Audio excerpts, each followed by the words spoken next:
قرآن کہہ رہا ہے اقیم الصلاۃ لدلوک الشمس. پیچھے قرآن نے تذکرہ کیا کہ رسول اللہ صلی اللہ علیہ وسلم پر اتنا زیادہ مشرکین کا دباؤ ہے کہ قرآن کہتا ہے کہ اگر ہم آپ کو ثابت قدم نہ رکھتے تو آپ بھی ان کی طرف مائل ہو جاتے. تو ظاہر ہے بہت سخت دباؤ اور جبر ہے آپ کے اوپر. تو ایسے موقع پہ ایسا کام کرنے کی ضرورت ہے جس سے آپ کو ثابت قدمی ملے اور اللہ کا قرب حاصل ہو. تو اس کا سب سے بہترین طریقہ قرآن کہتا ہے نماز ہے. یعنی اے نبی صلی اللہ علیہ وسلم آپ نماز کو مضبوطی سے تھامیے تاکہ آپ کو ثابت قدمی ملے, آپ کو اللہ کا قرب ملے. کیونکہ جس اللہ کے لیے کام کیا جا رہا ہے نا, جب تک اس اللہ سے رشتہ مضبوط نہیں ہوگا تو اس کام میں آپ ثابت قدم نہیں رہ سکتے.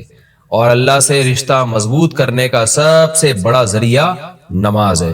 اس لیے قرآن کہتا ہے اقیم الصلاۃ, آپ نماز قائم کیجئے, لدلوک الشمس, سورج کے ڈھلنے کے وقت. سورج کب ڈھلتا ہے؟ جب بالکل بلندی پہ جا کے ڈھلنا شروع ہوتا ہے تو ظہر کا وقت شروع ہوتا ہے. الی غسق اللیل, رات کے اندھیروں تک.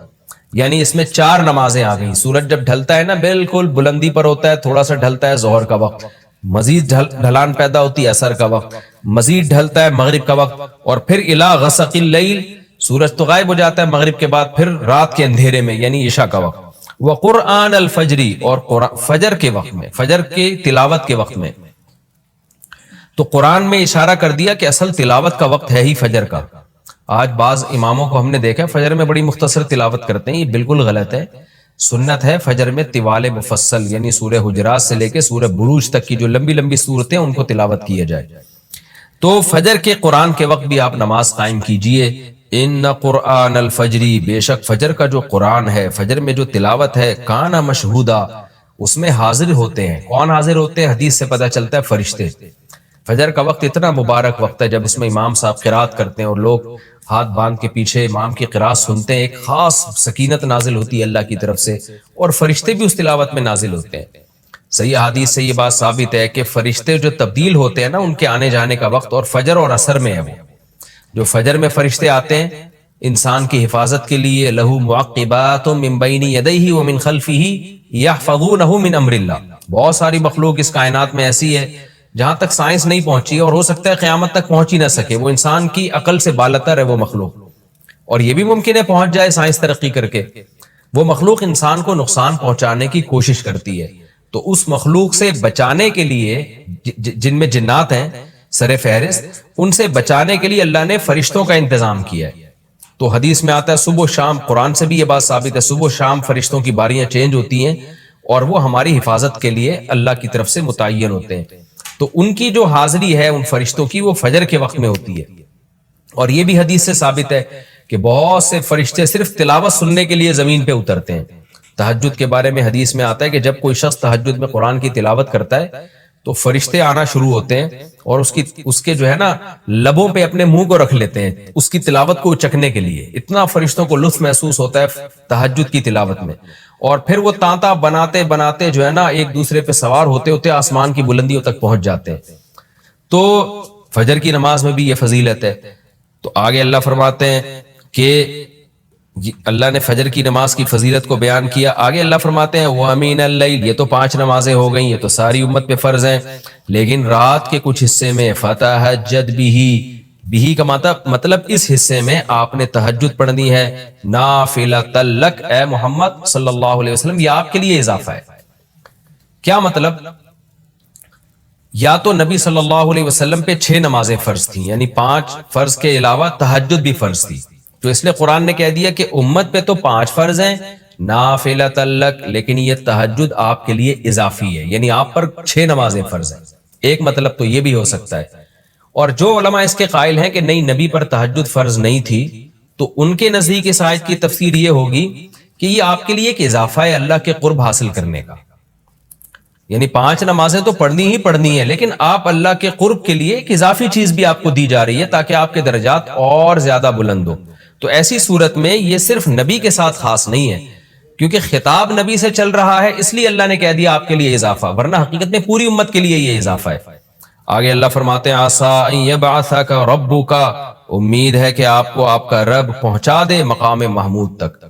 یہ مقام محمود کیا ہے؟ شفاعت کبریٰ, یعنی تمام پیغمبر نبی کے پاس آئیں گے کہ آپ سفارش سے آغاز کریں یعنی سفارش کا آغاز آپ سے ہوگا، پھر آپ صلی اللہ علیہ وسلم سفارش کریں گے. تو یہ ایک سب سے اونچا مقام ہے جو اللہ قیامت کے دن رسول اللہ صلی اللہ علیہ وسلم کو دے گا، اور جس سے آپ کی تمام پیغمبروں پر فضیلت ثابت ہو جائے گی کہ جب تک آپ کی طرف سے شفاعت کی ابتدا نہیں ہوگی کوئی اور پیغمبر سفارش نہیں کریں گے. تو اللہ نبی صلی اللہ علیہ وسلم کو تسلیاں دے رہا ہے کہ یہ مشرکین کا جو آپ کے اوپر بے پناہ دباؤ ہے، جبر ہے، آپ اس میں تسلی رکھیے، آپ نماز قائم کریں اور تہجد کی پابندی کریں، اللہ نے آپ کو بہت بڑا آگے چل کے مقام دینا ہے. تو چونکہ نبی صلی اللہ علیہ وسلم بھی بشر تھے نا، مشرکین کے دباؤ کی وجہ سے آپ بھی ایک پریشانی میں آتے تھے، تو اس لیے اللہ آپ کو ثابت قدم رکھنے کے لیے آپ صلی اللہ علیہ وسلم کو یہ خوشخبریاں سنا رہا ہے کہ آپ نے اپنا اس عمل کو فوکس کرنا ہے، نماز اور تہجد کو، تاکہ آپ کا اللہ سے قرب رہے. اور اللہ آپ کو خوشخبری دے رہا ہے کہ امید ہے آپ کا رب آپ کو بہت بڑے مقام تک پہنچا دے.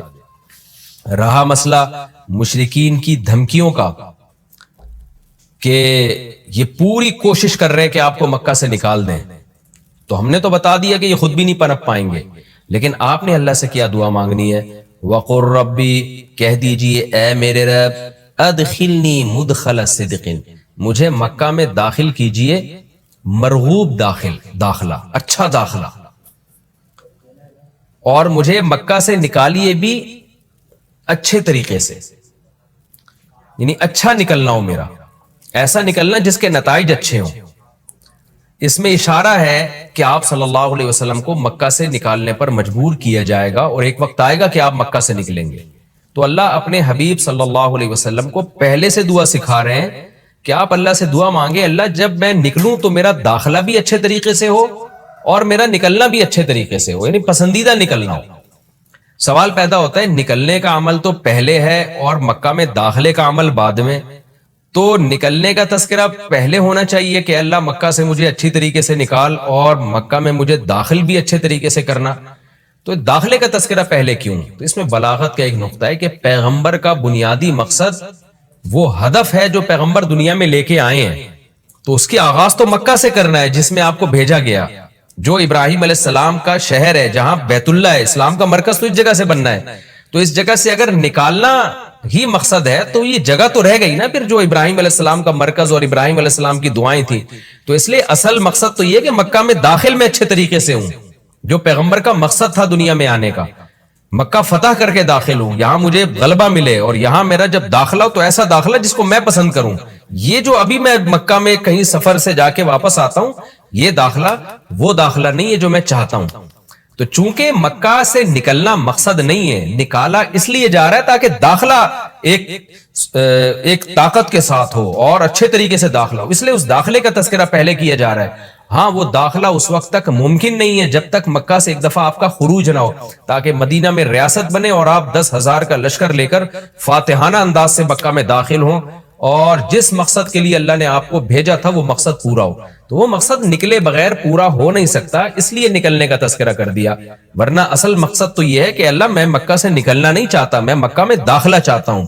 داخلہ ایسا ہونا چاہیے مدخل صدق، سچا مرغوب داخلہ ہونا چاہیے. چنانچہ اللہ نے آپ کی دعا قبول کی، اور جب نبی مکہ میں داخل ہوئے نکلنے کے بعد تو کیسا بہترین آپ نے کا داخلہ ہوا کہ 10,000 کا لشکر لے کر آپ گئے، اور مشرکین مکہ آپ سے معافی کی بھیک مانگ رہے تھے. تو یہ مکی آیتیں اس وقت تو ظلم کے پہاڑ توڑے جا رہے تھے، لیکن پیغمبر سے اس طرح کی دعائیں کروائی جا رہی تھیں. وَأَخْرِجْنِي مُخْرَجَ صِدْقٍ، اور اللہ مرغوب نکلنا ہو، یعنی جب میں نکلوں تو بھی میرا اچھا ٹھکانہ ہو. چنانچہ آپ کا نکلنا بھی بڑا اچھا ہوا کہ پورا مدینہ آپ کے استقبال میں کھڑا ہوا تھا. اور طلع البدر علینا من ثنیۃ الوداع، یہ جو ترانے ہیں یہ مدینہ کی بچیاں آپ کے استقبال میں پڑھ رہی تھی. تو آپ کا نکلنا بھی اچھا ہوا، یعنی مدینہ میں داخلہ جو مکہ سے نکل کے، اور پھر جو مکہ میں آنا وہ تو اس سے بھی زیادہ عزت اور شان کے ساتھ ہوا. وَاجْعَلْ لِي مِن لَّدُنْكَ سُلْطَانًا نَصِيرًا، اور اللہ تو بنا دے میرے لیے اپنے پاس سے زبردست طاقت جس میں میری مدد ہو، غلبہ دے دے مجھے مشرکین پر. یہ بھی مستقبل کی دعا ہے جو ان حالات میں نبی سے منگوائی جا رہی ہے، اور اللہ نے آپ کی ساری دعاؤں کو قبول کیا. سلطان نصیر بھی دے دیا آپ کو، غلبہ بھی دے دیا مکہ پہ، ایسا غلبہ جس میں اللہ کی مدد تھی، اور وہ کمزور غلبہ نہیں تھا. طاقتور غلبے کو سلطان کہا جاتا ہے. اور مدینہ میں جانا بھی آپ کا پسندیدہ ہوا اور مکہ میں آنا بھی آپ کا پسندیدہ ہوا. اور اے نبی آپ یہ بھی کہہ دیجئے جاء الحق، حق آ چکا ہے، وزہق الباطل، اور باطل فنا ہو چکا ہے. حالانکہ جس وقت یہ دعا منگوائی جا رہی تھی باطل فنا نہیں ہوا تھا. لیکن ماضی سے جب کسی چیز کو تعبیر کیا جاتا ہے تو یہ بتانے کے لیے گویا یہ کام ہو چکا ہے، حالانکہ ہوا نہیں، ہوگا. لیکن نبی کی زبان سے نکلوایا جا رہا ہے کہ آپ مشرکین میں اعلان کر دیں کہ بس یہ کام ہو چکا ہے، حق آ گیا، باطل ختم. اور یعنی ہوگا تو فیوچر میں، لیکن گویا ابھی ہو چکا ہے. اتنا یقینی ہے کہ میں تمہیں اس کی پہلے سے خبر دے چکا ہوں کہ باطل اب پنپنے نہیں پائے گا کیونکہ حق اب آ چکا ہے. ان الباطل کان زہوقا، اور باطل تو ہے ہی فنا ہونے والی چیز. جب حق آتا ہے تو باطل فنا ہو جاتا ہے. نبی صلی اللہ علیہ وسلم جب مکہ مکرمہ میں داخل ہوئے نا تو آپ بتوں کو چھڑیوں سے گراتے تھے، چھڑی سے. مکہ میں داخل ہو کے 360 بت کو ایک ایک کر کے چھڑی مارتے تھے اور وہ بت الٹے لڑکتے تھے. تو آپ اس موقع پر یہ آیت پڑھ رہے تھے کہ جاء الحق وزہق الباطل ان الباطل کان زہوقا. کیا کیفیات بنتی ہوں گی صحابہ کی اور پیغمبر کی اس وقت کہ جو خوشخبری ان کو 13 سال پہلے دی گئی تھی، کئی سال پہلے دی گئی تھی اور یقینی دی گئی تھی کہ یہ ہو چکا، تو اللہ نے اپنی آنکھوں سے دکھا دیا کہ کیسے بتوں کو بیت اللہ سے نکالا جا رہا ہے اور اللہ کے گھر کو کیسے شرک سے پاک کیا جا رہا ہے. وَنُنَزِّلُ مِنَ الْقُرْآنِ مَا هُوَ شِفَاءٌ وَرَحْمَةٌ لِّلْمُؤْمِنِينَ، اور قرآن کہہ رہے ہیں ہم قرآن نازل کرتے ہیں جس میں مومنین کے لیے شفا ہے. یعنی اے نبی آپ کی تسلی کے لیے اور بھی ہم بتائیں آپ کو کہ ہم یہ جو آیتیں نازل کر رہے ہیں نا اس میں مومنین کو بھی شفا مل رہی ہے، ان کی اصلاح ہو رہی ہے شرک سے اور برے عقیدوں سے، اور مسلمانوں کے لیے یہ رحمت ہے، ان کو تسلیاں بھی مل رہی ہیں. وَلَا يَزِيدُ الظَّالِمِينَ إِلَّا خَسَارًا، اور ظالمین کے خسارے میں اضافہ ہو رہا ہے کیونکہ ظالمین اس پر عمل نہیں کر رہے، حجت تمام ہو رہی ہے. وَإِذَا نَمْنَا عَلَى الْإِنسَانِ أَعْرَضَ وَنَأَىٰ بِجَانِبِهِ، قرآن کہتے ہیں ہم جب انسان پر احسان کرتے ہیں تو وہ اعراض کرتا ہے اور اپنے پہلو کو ہٹا دیتا ہے. نعمت ملنے کے بعد بجائے اللہ کے قریب ہونے کے اللہ سے دور ہوتا ہے. وَإِذَا مَسَّهُ الشَّرُّ، اور جب انسان کو کوئی مصیبت پہنچتی ہے كَانَ يَئُوسًا، تو مایوس ہونے لگتا ہے. یعنی انسان کے بارے میں شکایت کی جا رہی ہے کہ اس کا اللہ پر ایمان نہیں ہے. پیغمبر کا مقصد ہے اللہ سے جوڑنا. تو یہ جو مشرکین ہیں جو اللہ کو نہیں مانتے، یہ خوشیوں میں بھی اللہ کو بھولتے ہیں اور غم میں بھی اللہ کو بھولتے ہیں، اسباب کو دیکھتے ہیں. لہٰذا جب اسباب کو آپ دیکھتے ہو اور پریشانی آتی ہے تو اسباب بتا رہے ہوتے ہیں پریشانی دور نہیں ہو سکتی، تو مایوس ہونے لگتے ہیں، ڈپریشن میں جاتے ہیں. اور جب خوشی آتی ہے تو اپنا کمال سمجھتے ہیں لہذا اترانے لگتے ہیں اور خدا سے دور ہو جاتے ہیں. تو اے نبی ان سے کہہ دیجئے کل یعمل علی شاکلتہ، ہر شخص اپنی نیچر کے مطابق عمل کر رہا ہے. اچھے لوگ کیا کرتے ہیں کہ جب انہیں خوشی ملتی ہے تو شکر ادا کرتے ہیں اور غم آتا ہے تو مایوس نہیں ہوتے، ان کو پتہ ہے غم اللہ دور کر سکتا ہے. فَرَبُّكُمْ أَعْلَمُ، تمہارا رب خوب جانتا ہے بِمَنْ هُوَ أَهْدَىٰ سَبِيلًا، کون ان دونوں فریقوں میں سیدھے راستے پر چل رہا ہے. جو غموں میں مایوس ہو اور خوشیوں میں اترانے لگے خدا سے دور ہو جائے وہ گمراہی والے راستے پر ہے، اور جو خوشیوں میں اللہ کے قریب آئے شکر ادا کرے اور غموں میں بھی اللہ کے قریب آئے کہ غم کو اللہ ہی دور کر سکتا ہے، مایوس نہ ہو، یہ سیدھے راستے پر ہے. اللہ خوب جانتا ہے کون سیدھے راستے پر ہے، یعنی اس میں اللہ نے اشارہ دے دیا کہ یہ لوگ سیدھے راستے پر ہے، تو ہمیں ایسا بننا چاہیے. یہ ہمارا رکوع کمپلیٹ ہو گیا. یہ بہت زیادہ گرمی ہو رہی ہے، آپ لوگ کو مجھے لگ رہا ہے محسوس ہو رہا ہے. ہماری مسجد میں ایئر کنڈیشن بھی نہیں ہے. اس پورے علاقے میں نا سب سے غریب مسجد ہماری ہے. لوگ کہتے ہیں مفتی صاحب تو کروڑوں روپے چندہ کرتے ہیں، اگر کروڑوں چندہ ہوتا تو ہماری مسجد کا یہ حال نہ ہوتا. باتیں کرنے پر گورنمنٹ کی طرف سے کوئی پابندی نہیں ہے، لوگ پھینکتے رہتے ہیں اس مولوی کو دیکھو امریکہ جا رہا ہے، فلاں جا رہا ہے، فلاں جا رہا ہے، بہت پیسہ آ رہا ہوگا. تو آ رہا ہوتا تو یہ حال ہوتا. آپ کہہ سکتے ہو گھروں میں لگا رہا ہوگا مولوی، گھر جا کے بھی دیکھ لو، میرے گھر میں اے سی نہیں ہے ابھی تک. خیر وہ اس کی ایک اور حکمت بھی ہے، وہ لگوا دوں گا میں. اتنا بڑا مسئلہ ایسا نہ ہو مجھے زکوٰۃ دینا شروع کر دیں کل اے سی کوئی زکوٰۃ میں لے آئے کہ لگا دو یار. اللہ نے مجھے بہت دیا الحمدللہ.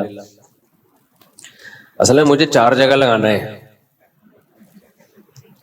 مسئلہ یہ ہے کہ ہر چیز مجھے 4 سے ضرب دینی پڑتی ہے اور پھر لگا دیں گے کوئی اتنا اللہ نے بہت دیا ہے، پھر اس کے بل اس کو کنٹرول کرنا ممکن نہیں ہے، پھر وہ 4 گنا اے سی کا مطلب ڈبل سے ڈبل. اللہ نے اتنا دیا ہے وہ بھی ہو جائے گا. لیکن ایک اور حکمت بھی ہے, وہ میں کیوں بتاؤں آپ کو, ساری باتیں کیا میں بتا دوں؟ میں چاہتا ہوں تھوڑا سا مشقتوں کا عادی رہے انسان. میں خود بھی رات گرمی میں ہی سو جاؤں. حالانکہ ہمارا جو مہمان خانہ ہے نا, جہاں مہمانوں کو ٹھہراتے ہیں, وہاں اے سی میں نے لگایا ہوا ہے, ایئر کنڈیشن, لیکن میں خود گرمی میں سوتا ہوں. کیوں اپنے آپ کو چھوئی موئی بنا رہے ہو؟ زیادہ چھوئی موئی نہ بناؤ اپنے آپ. اللہ نے مجھے اتنا دیا, جو ظاہر ہے 4 گھروں کو چلا رہا ہو تو کیا وہ اے سی میں نہیں سو سکتا؟ تو دفتر میں ہم نے لگایا ہے مہمان خانہ, جہاں لوگوں کو ہم ٹھہراتے ہیں, جو کوئی بہت دور سے آ جائے, کوئی قریبی رشتہ دار آ جائے تو اس کے لیے لگایا ہوا ہے. لیکن میں خود اس میں نہیں سوتا. سو سکتا ہوں میں اس لیے کہ اللہ نے گرمی کا موسم جو دیا ہے نا, وہ گرمی لگانے کے لیے دیا ہے, گرمی سے بھاگنے کے لیے بولو نہیں دیا. سردیاں جو اللہ نے دی ہیں سردی لگانے کے لیے دی ہیں, سردیوں سے بھاگنے کے لیے نہیں دی ہیں. تو خدا کا واسطہ اتنے چھوئی موئی مت بنو, انسان کے بچے بنو. بہت زیادہ چھوئی موئی بن چکی ہے. ابھی جو دیکھو حاجیوں کی اتنی ساری اموات ہوئی ہیں, وجہ کیا ہے؟ اور بھی وجوہات ہوں گی اس کی, لیکن حاجیوں کی بہت ساری اموات کی ایک وجہ یہ بھی ہے کہ ایئر کنڈیشن سے نکلنا ہی لوگوں نے چھوڑ دیا ہے. تو یہ پسینہ اللہ نے کیوں رکھا ہے بھائی؟ دیکھو چلتا ہوا دریا جو ہے, چلتا ہوا پانی, وہ فریش ہوتا ہے. ہماری باڈی میں نا جب تک یہ چلتی پھرتی رہے گی, مختلف قسم کے فضلات اس کے ہماری باڈی سے مختلف طریقوں سے نکلتے رہیں گے تو فٹ رہیں گے ہم. کہیں بھی بریک لگا دی نا, اب اللہ نے مختلف طریقے رکھے ہیں. ایک طریقہ ہے پسینہ, اس سے بھی ہماری باڈی فریش ہوتی ہے. قبض ہو جائے کسی کو تو ٹینشن میں آئے گا نا, خوراک ہم کھاتے ہیں وہ بھی خارج ہوتی ہے. نبی صلی اللہ علیہ وسلم حجامہ کرواتے تھے, مہینے میں ایک دفعہ تھوڑا سا بلڈ نکال دیتے تھے, اس سے بھی ہماری باڈی کیا رہتی ہے؟ فریش رہتی ہے. خواتین کو مینسز ہوتے ہیں, ان کی انرجی کا بہت بڑا حصہ اس میں ضائع ہوتا ہے, لیکن وہ مینسز ان کی صحت کے لیے ضروری ہیں. بچے کی ولادت ہوتی ہے, نفاس کا خون آتا ہے, بہت زیادہ ان کی انرجی اس میں ضائع ہوتی ہے, لیکن وہ ان کی صحت کے لیے ضروری. یہ ساری چیزیں باڈی کو ریفریش کرنے کے لیے ہوتی ہیں. ریفریش سمجھتے ہیں؟ کمپیوٹر میں جب سسٹم میں گڑبڑ ہو تو کیا مارتے ہیں اس کو؟ ریفریش. ریفریش سے کام نہ چلے, ری اسٹارٹ.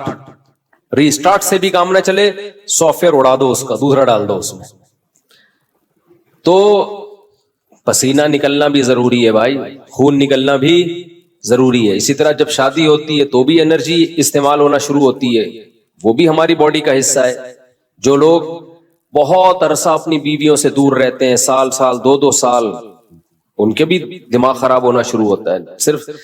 صرف مینٹلی ڈسٹرب نہیں ہوتے, ان کی باڈی بھی خراب ہوتی ہے. بڑھاپا جلدی آتا ہے ان لوگوں میں.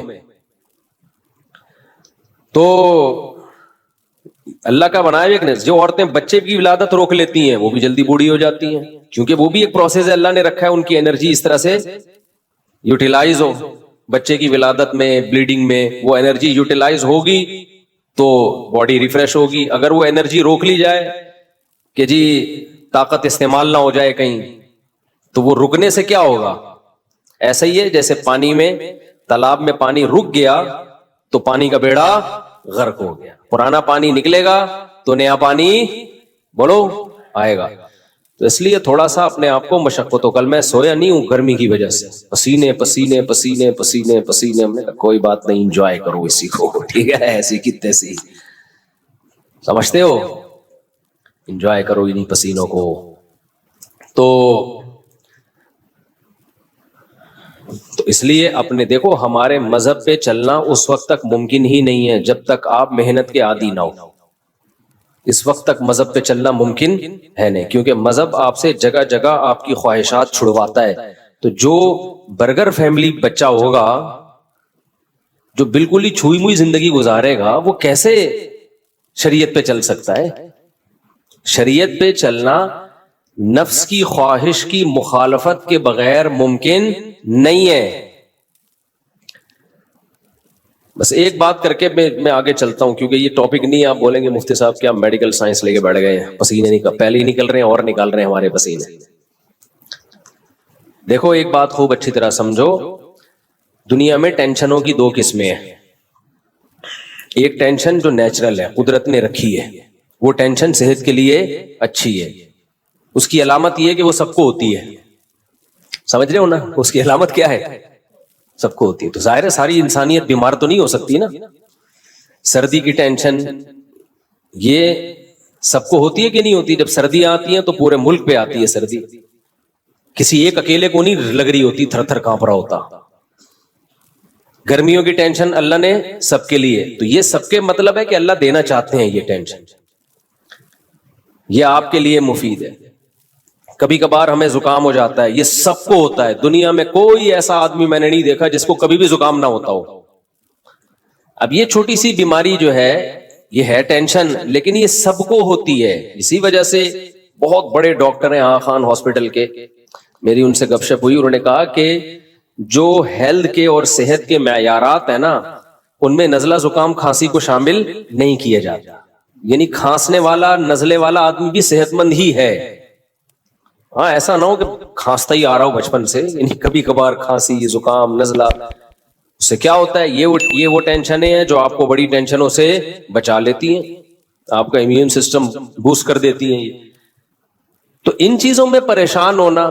اسی طرح بچے جب پیدا ہوتے ہیں، بچہ چیخ چیخ کے روتا ہے، گلا پھاڑ پھاڑ کے، کچھ نہیں دیکھتا کہ یہ کمبخت کے باپ کے سونے کا ٹائم ہے یا ماں کے سونے کا ٹائم ہے. جب وہ روتا ہے تو اور وجہ بھی سمجھ میں نہیں آ رہی ہوتی. تو یہ کسی ایک ہی بچے کے ساتھ ہوتا ہے یا ہر بچے کے ساتھ ہوتا ہے؟ ہر بچے کے. اس کا مطلب یہ نیچرل ہے، یہ اس کے لیے ضروری ہے. نہیں روئے گا نقصان ہوگا اس کو. اس لیے ایک دم بچے کے رونے پہ مائیں آج کل کیا کرتی ہوں، میرا بچہ پتہ نہیں کیوں رو رہا ہے، وجہ ہی سمجھ میں نہیں آ رہی، ہاں اس کو چپ نہیں کراؤ، چپ رونے دو، کمبخت رونے دو، پاگل آدمی. یہ نیچرل ہے بھائی. اللہ تعالیٰ تمہارے اندر برداشت پیدا کرنا چاہتے ہیں. اللہ دیکھنا چاہ رہے ہیں کہ تم گدھے تو نہیں ہو کہیں. دیکھو قرآن کہتا ہے کہ میں نہ کسی کا زبانی دعویٰ قبول نہیں کرتا جب تک اس کو آزما نہ لوں. یہ قرآن کے الفاظ ہیں سورہ عنکبوت کے. تو ہر انسان دعویٰ کرتا ہے میں خوش اخلاق ہوں، میرے اندر برداشت ہے. تو اللہ بچے کو کہتے ہیں چیخ، رو، بلا وجہ رو، کوئی ریزن نہیں ہونی چاہیے، اور ایسے ٹائم پہ رو جب ان کمبختوں کے سونے کا ٹائم ہو. اب جو پاگل ہے ان کو غصہ آئے گا بچے کے اوپر، حالانکہ بچے کو کوئی قصور ہے، اس کو کیا پتا کہ سونے کا ٹائم ہے، جاگنے کا ٹائم ہے. تو پاگلوں کو غصہ کس پر آئے گا؟ بچے پر. وہ چیخیں گے چپ ہو جا، خاموش ہو جا، بے وقت چیختا ہے، گلا. مائیں کیا کہہ رہے تھے؟ گلا دبا دوں گی تیرا. تو فرشتے لکھ دیتے ہیں کہ ہے انسان، لیکن یہ جو ماں باپ ہیں یہ اصل میں گدھے ہونے چاہیے تھے. فرشتے نے ان کو کیا بنا دیا؟ یعنی ہے انسان، سافٹ ویئر کون سے ڈلے ہوئے ان میں؟ ڈنکی والے. گدھے کا نامناسب ہے.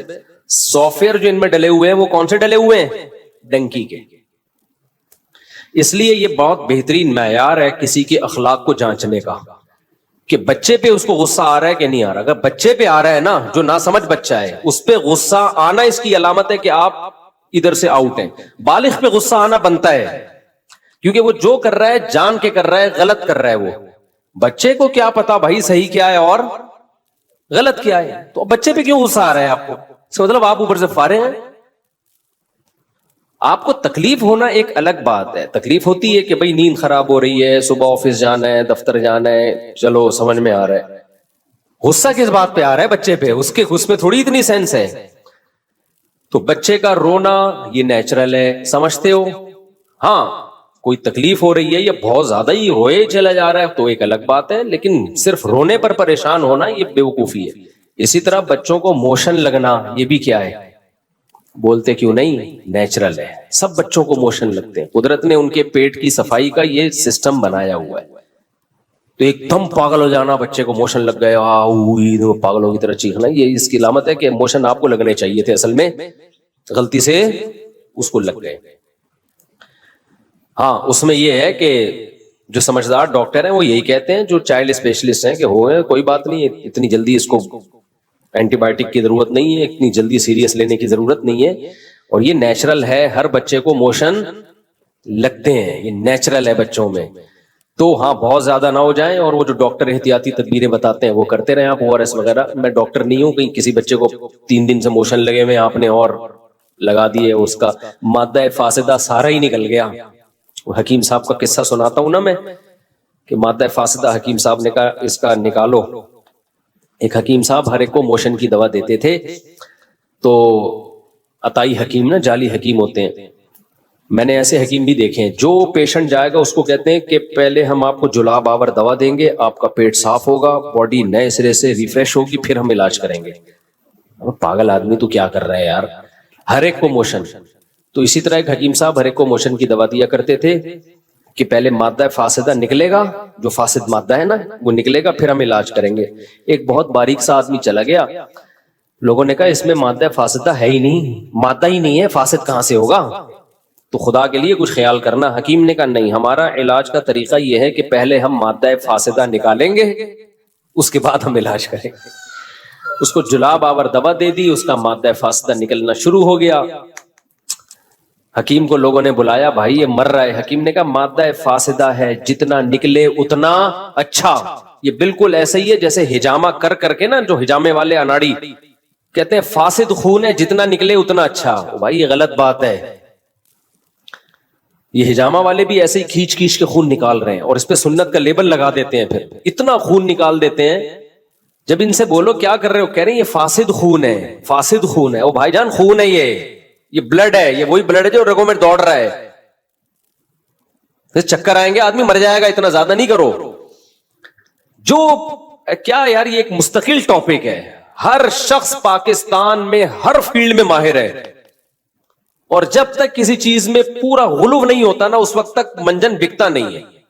ہجامہ والوں کو دیکھ لو, ہر بیماری کا علاج کس میں بتایا ہوا ہے, ہجامہ میں. آپ بتاؤ, لوگ آپ پر اعتماد کریں نہ کریں ان کا ہیڈک ہے, اس پہ لیبل لگا دیتے ہیں قرآن و سنت کا, تو اسلام کو بدنام کر رہے ہو آپ. ہر چیز ہجامہ, ہر چیز. بھائی ایسا ہی اگر ہوتا تو یہ ڈاکٹر پاگل ہیں, بڑی بڑی یونیورسٹیاں بنی ہوئی ہیں, پورا میڈیکل سائنس کا ایک علم ہے, صدیوں سے لوگ اس میں ترقی کرتے کرتے آج ایک عروج پہ پہنچے ہیں, وہ سارے منجن بیچ رہے. ان سب کو چاہیے کلینک بند کر کے بس سرنج لے کے خون چوستے رہے لوگوں کا. تو ایسا کچھ بھی نہیں ہے. تو میں ہر طبقے سے ملتا ہوں, جتنے پھینکو پاکستان میں قسم اٹھا کے کہہ سکتا ہوں, جتنے پھینکو آپ کو پاکستان میں ملیں گے, پوری دنیا میں اتنے بڑے بڑے پھینکو کہیں بھی نہیں ہے.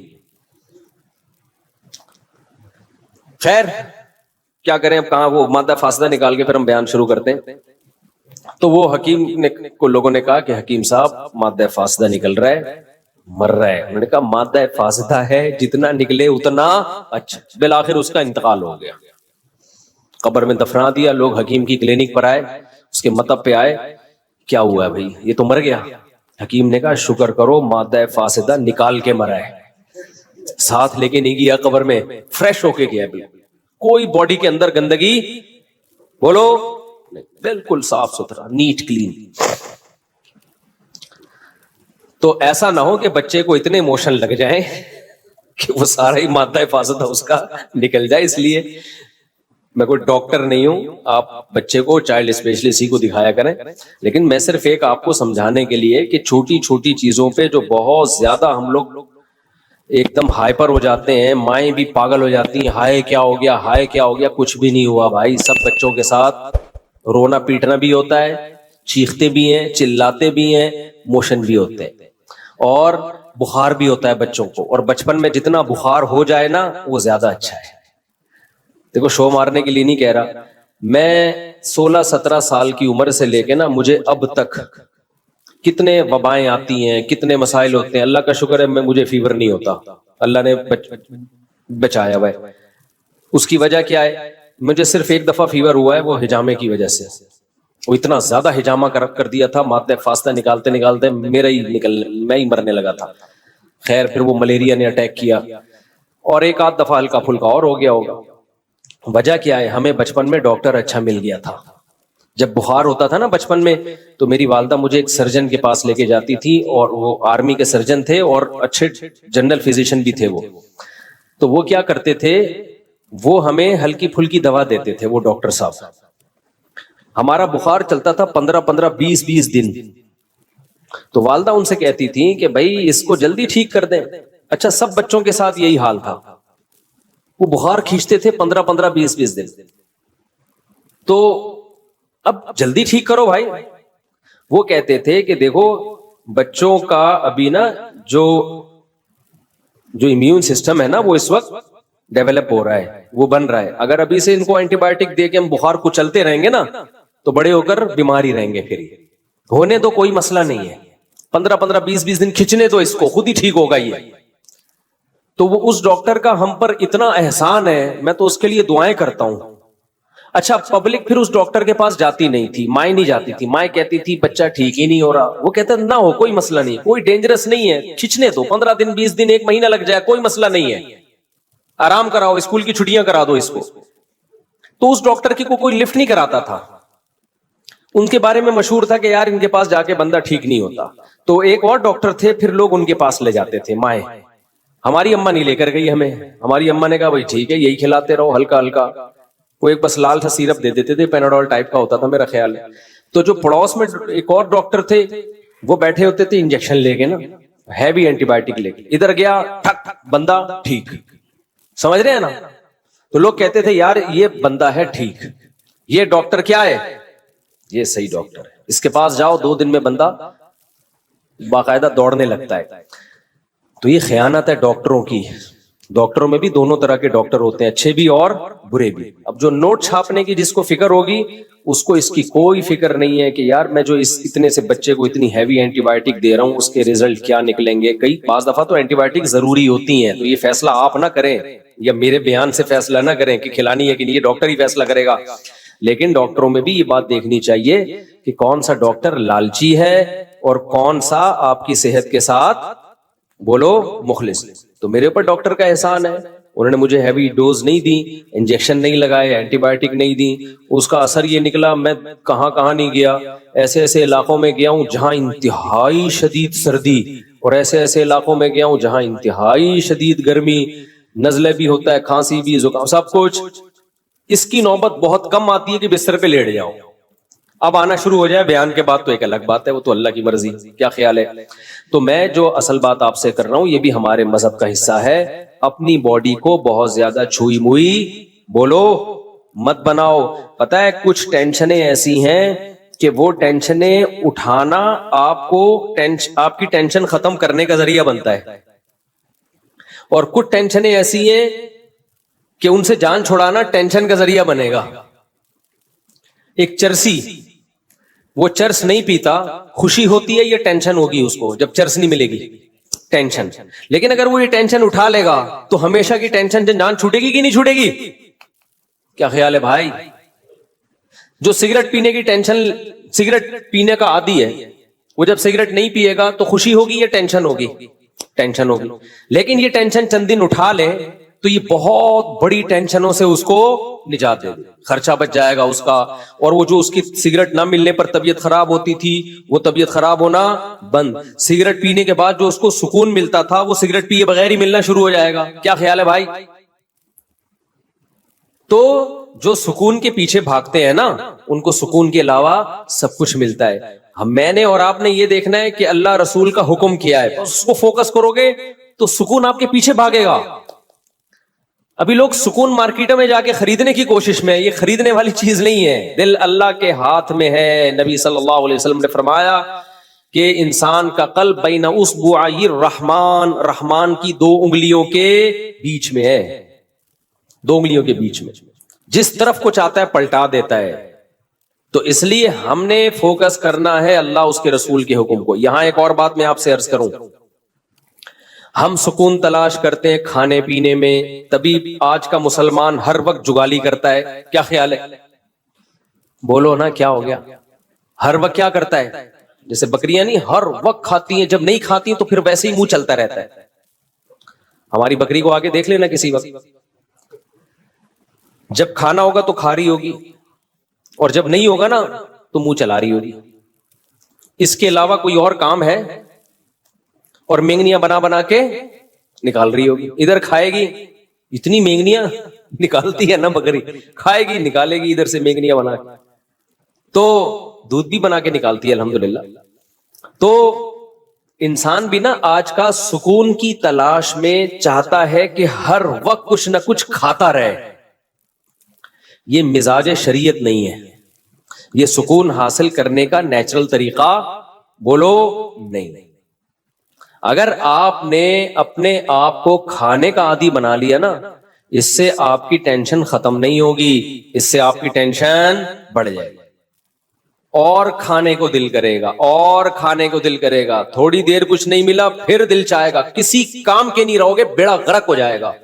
اس لیے ہماری شریعت میں کوئی ایک حدیث بھی ایسی نہیں ہے، کوئی ضعیف حدیث ہی ہو جس میں کھانے کی فضیلت ہو کہ کھانا کھانا ثواب ہے، کہیں بھی نہیں ملتا. یہ تو پتہ نہیں مذہب میں کھانے کا تصور آیا کہاں سے، میں تو اس پہ حیران ہوں. کوئی ایک بھی مثال نہیں ملتی ہمیں اس کی. اور میٹھا کھانا تو ہے ہی نہیں. ایک تو ہم لوگوں نے جرم یہ کیا کہ کھانا اسلام کے کھاتے میں ڈال دیا. تبھی جتنے مذہبی لوگ ہیں ان میں میجورٹی آپ کو کھانے پینے والی نظر آئے گی. کیوں؟ اس لیے کہ مذہب میں کھانے پینے کی رسومات ہم نے بڑھا دی. تیجے کا کھانا، 40ویں کا کھانا، پھر محرم کا حلیم، یہ سارے مذہبی کھانے ہیں نا. بھائی جان کیا ہو گیا؟ دیکھو محرم کا حلیم، پھر 40واں بھی ہوتا ہے کو محرم کا، پھر ربیع الاول آیا، وہ تو فرسٹ ربیع الاول سے لے کے بلکہ ربیع الاول سے پہلے سے ہی کھانے شروع ہو جاتے ہیں اور چلتے ہیں ربیع الاول کے اینڈ کے بعد، یعنی ربیع الثانی تک بھی چلتے ہیں. وہ پھوڑنے پھاڑنے کا ہی مہینہ کہلایا جاتا ہے. کھاتے رہو، دیگیں، بریانی، مٹھائیاں. ابھی کوئی صاحب کے بیٹا پیدا ہوا، مٹھائی لے کر آ گئے ہمارے لیے، اللہ ان کے برکت دے ماشاءاللہ. مٹھائیوں کا رواج ختم کرو.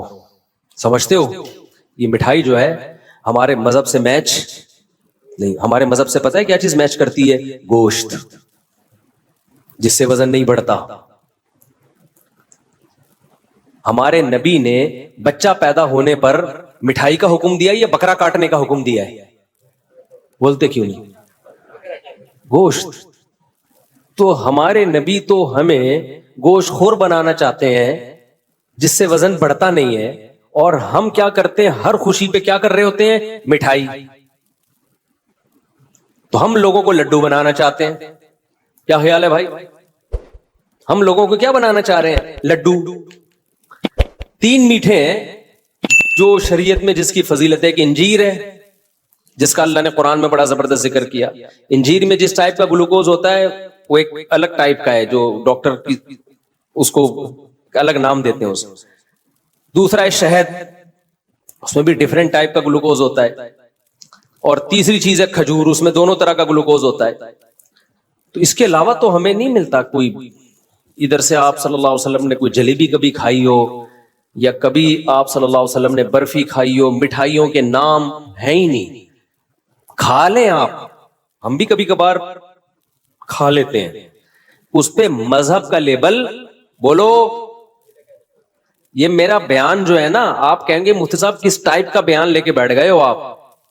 یہ میں وہ باتیں آپ کے سامنے کر رہا ہوں جو ہماری سوسائٹی کی نیڈ ہے. دیکھو اسلام کی خوراکوں پہ اگر غور کرو گے نا تو پتا چلے گا کہ اسلام آپ کو ایکٹیو بنانا چاہتا ہے، اسلام آپ کو سست نہیں بنانا چاہتا. ہمارے جو دیندار حضرات ہیں یا مسلم قوم ہے، ان کی خوراکیں ایسی ہیں کہ یہ کمبخت چست ہو ہی نہیں سکتے. تو جو چست نہیں ہو سکتا وہ مذہب پہ کیسے عمل کر سکتا ہے؟ نہیں آ رہی میرا خیال ہے بات. مذہب میں نا سستی منع ہے. نبی صلی اللہ علیہ وسلم نے فرمایا اللہم انی اعوذ بک من الجبن ومن الکسل، اے اللہ بزدلی سے بھی تیری پناہ مانگتا ہوں اور سستی سے بھی تیری پناہ مانگتا ہوں. اسلام ایک پورا پیکج ہے. اگر سستی سے نبی نے پناہ مانگی ہے، سستی کو کی حوصلہ شکنی کی ہے، تو یہ ہو سکتا تھا اسلام آپ کو خوراکیں وہ کھلائے جو آپ کو کولیسٹرول کا ڈبہ بنا دیں، سست بنا دیں، اور پھر چستی کی ترغیبیں دے.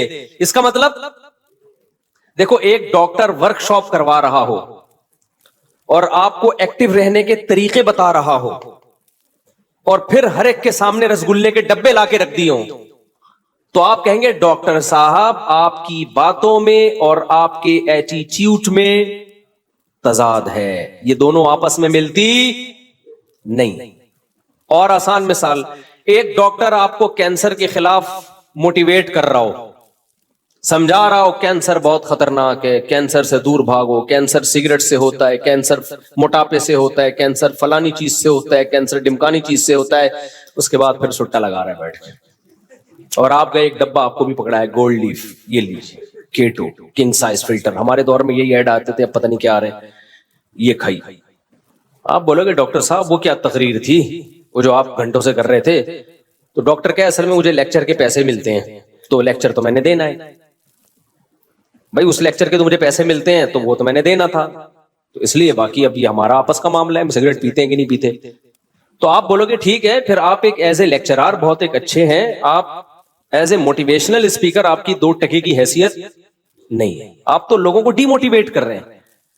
تو آپ مجھے ایک بات بتاؤ, ہمارے نبی صلی اللہ علیہ وسلم اگر خوراکیں ہمیں وہ بتاتے جو ہمیں سست بنائیں اور ترغیب ہمیں چست رہنے کی دیتے, تو کیا آپ اللہ کے پیغمبر ہوتے؟ بولتے کیوں نہیں, پھر ہوتے اللہ کے پیغمبر؟ پھر نہیں ہوتے.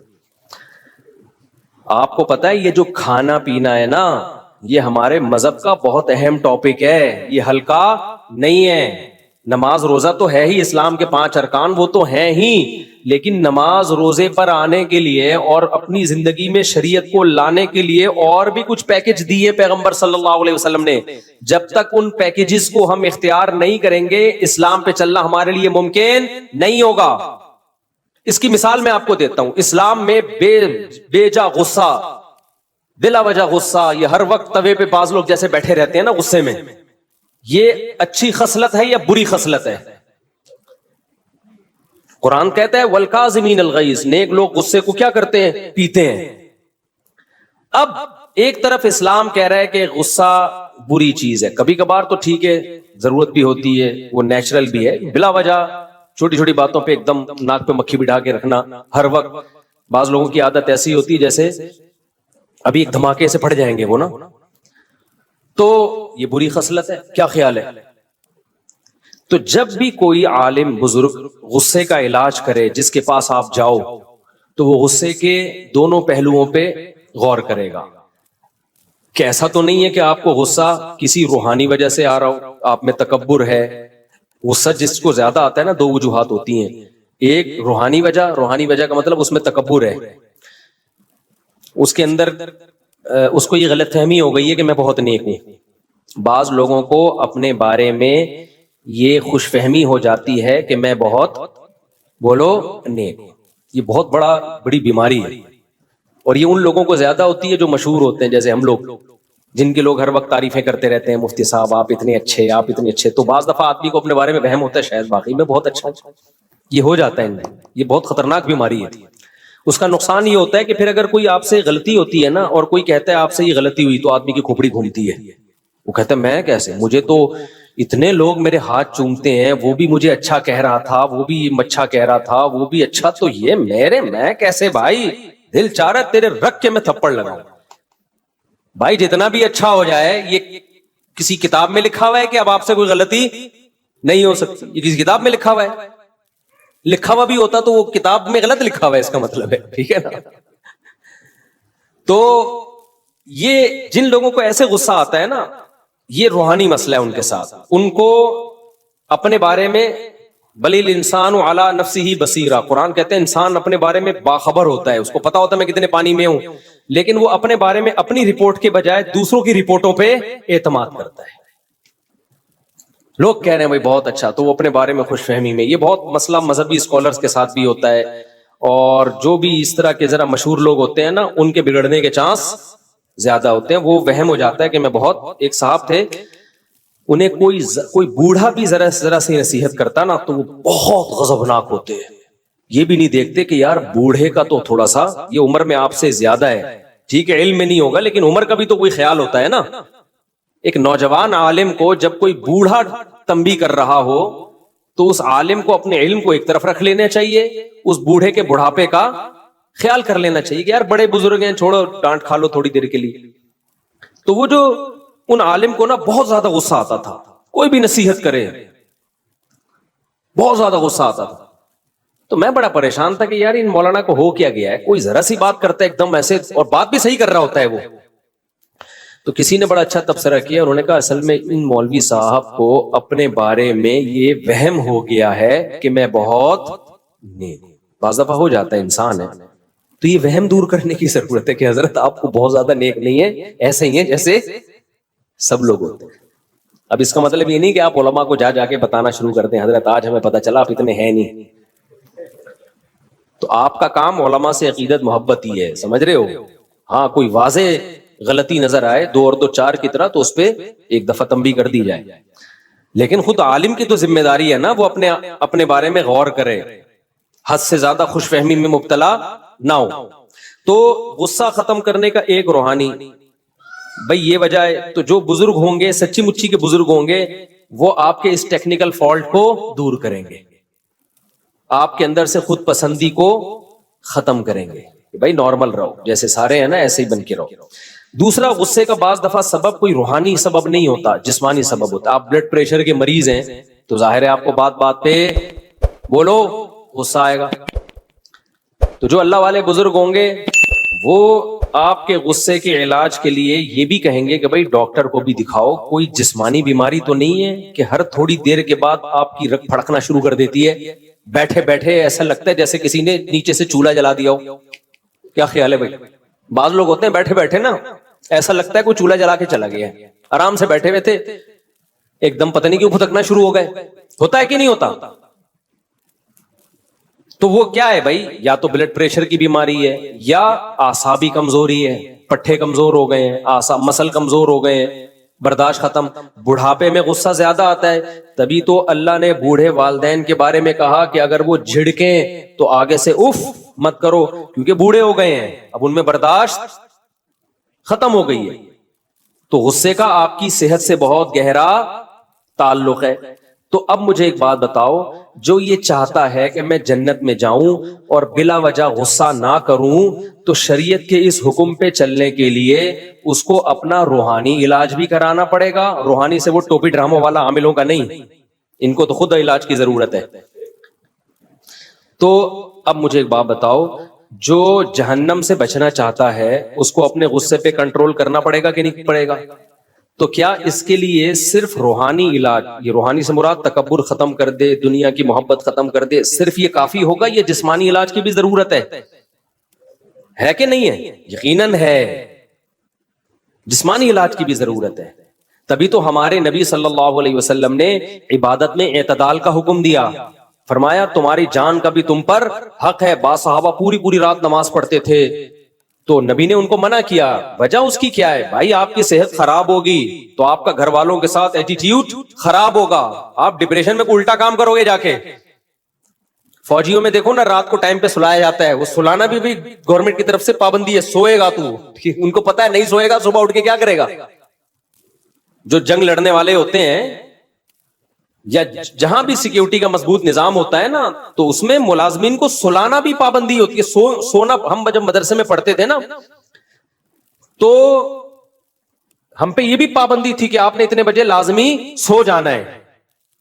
مجھے یاد ہے میرے استاذ بہت زیادہ اس بات پہ سختی کرتے تھے کہ دوپہر قیلولہ کیا ہے کہ نہیں کیا. ان کو پتا ہوتا ہے ان کمبختوں نے اگر دوپہر نہیں سوئے نا تو یہ پڑھیں گے نہیں, پھر یہ تھکے رہیں گے, پڑھائی میں دل نہیں لگے گا ان کا. تو یہ خوب سمجھ لیں, مذہب پہ چلنے کے لیے, اللہ کو راضی کرنے کے لیے جیسے روحانی بیماریوں کا علاج کرنا ضروری ہے, ایسے ہی جسمانی بیماری کا علاج بھی ضروری ہے. اس کے بغیر آپ مذہب پہ نہیں چل سکتے. تو جیسے غصہ اسلام میں بری چیز ہے, خوش اخلاقی اچھی چیز ہے. نبی صلی اللہ علیہ وسلم نے فرمایا قیامت کے دن میرے سب سے قریب وہ ہوگا جس کے اخلاق سب سے اچھے ہوں گے. تو کیا مطلب سارے بلڈ پریشر کے مریض نبی کے ساتھ ہوں گے قیامت کے دن؟ بولو نا بھائی. نہیں, بلڈ پریشر والوں کا وہ تو کہاں ہوں گے, وہ تو اچھے اخلاق ان کے بہت مشکل ہے نا. اسی طرح یاد رکھو، ہاں ایک اللہ کی طرف سے بیماری مسلط ہو گئی، اس پہ تو پھر صبر کا ثواب ملتا ہے، وہ تو اللہ کی، جیسے ایوب علیہ السلام ساری زندگی بیمار رہے ہیں، اس میں ایوب علیہ السلام کا قصور نہیں تھا، وہ بیماری کس کی طرف سے تھی؟ اللہ کی. اور علماء کہتے ہیں ایسی بیماری میں صبر کی توفیق بھی ملتی ہے، جس میں انسان کی اپنی حماقت نہ ہو، بلکہ یہ کس کی طرف سے ہو؟ اللہ کی طرف سے ہو. ہماری بیماریاں ہماری اپنی حماقتوں سے ہیں، اللہ کی طرف سے نہیں ہیں، اپنی حماقتوں سے ہیں.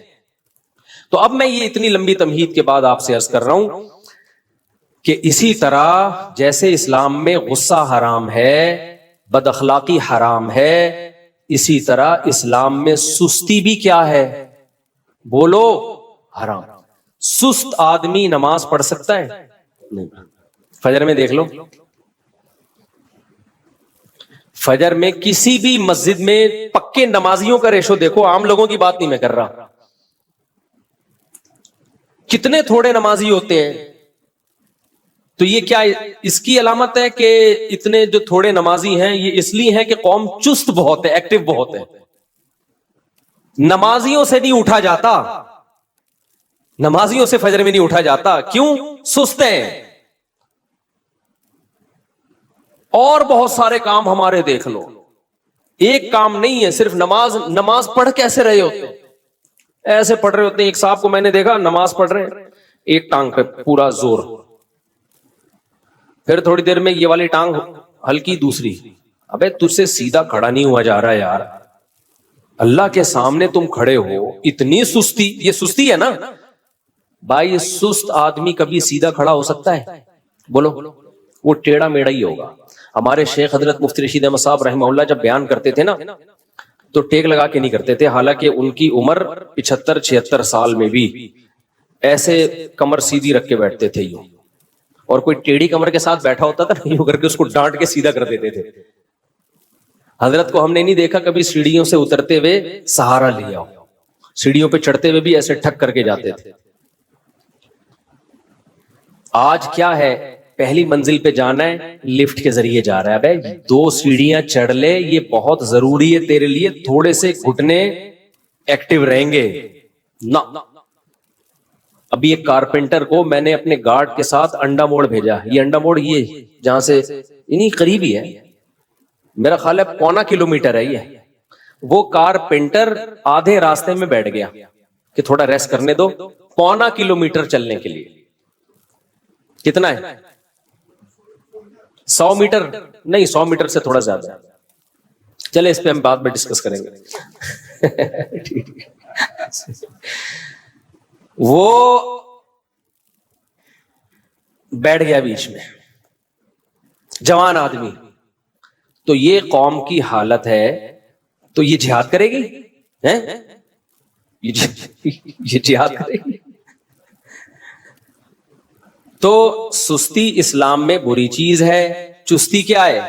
میں بھی چستی پہ اتنے بیانات کر رہا ہوں، آپ یہ نہ سمجھے مفتی صاحب پتہ نہیں کتنے ایکٹیو ہوں گے، ہم بھی آپ جیسے ہی ہیں، لیکن بات تو وہی کریں نا جو ٹھیک ہو. کیا خیال ہے؟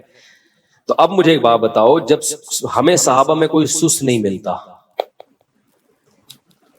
اور اتنی قربانیاں سست لوگوں کا کام ہے ہی نہیں جو قربانیاں صحابہ نے.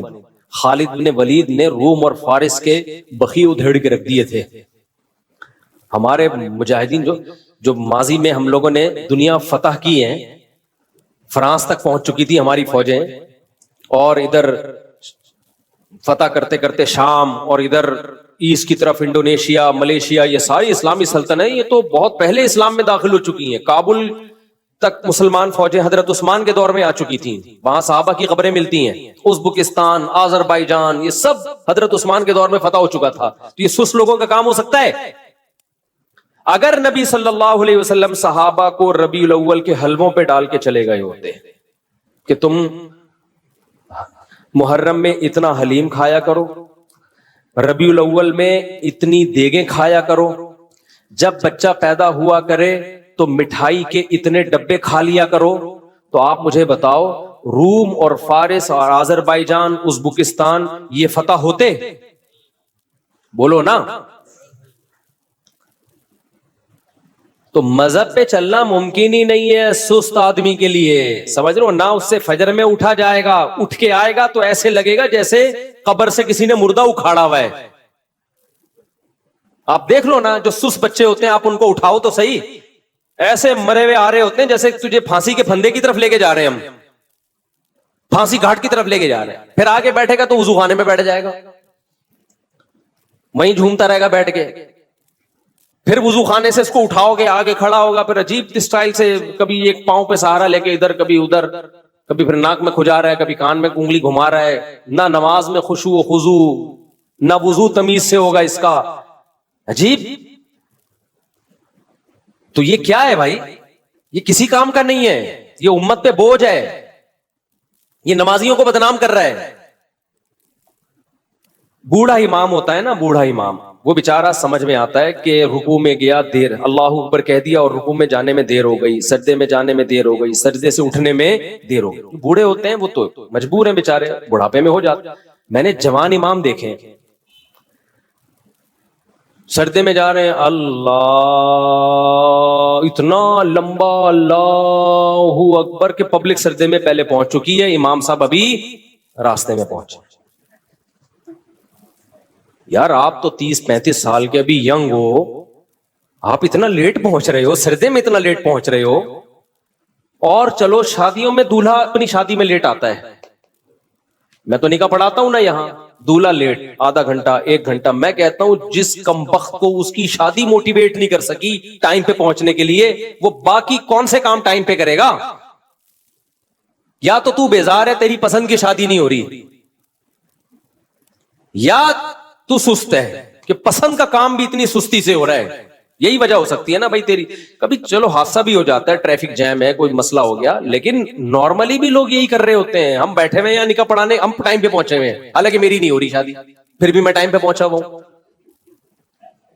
اور اگلا کیا کر رہا ہے, جو دولہا ہے 1 گھنٹہ لیٹ, 1.5 گھنٹہ لیٹ. بس کر یار, تو نماز کیسے ٹائم پہ پڑھے گا جب تیری جو شادی جس میں اتنی دلچسپی ہے تجھے, وہ تو اتنی لیٹ کر رہا ہے, گھنٹہ بعد پہنچ رہا ہے تو. تو یہ مقصد کہ یہ قوم سست ہے یا نہیں ہے, مجھے یہ بتاؤ. یہ خدا کی قسم بہت بڑا عیب ہے ہمارے اندر, اس کو ہلکا مت سمجھو, بہت بڑا عیب ہے. نبی صلی اللہ علیہ وسلم کو سستی پسند نہیں ہے, اور آپ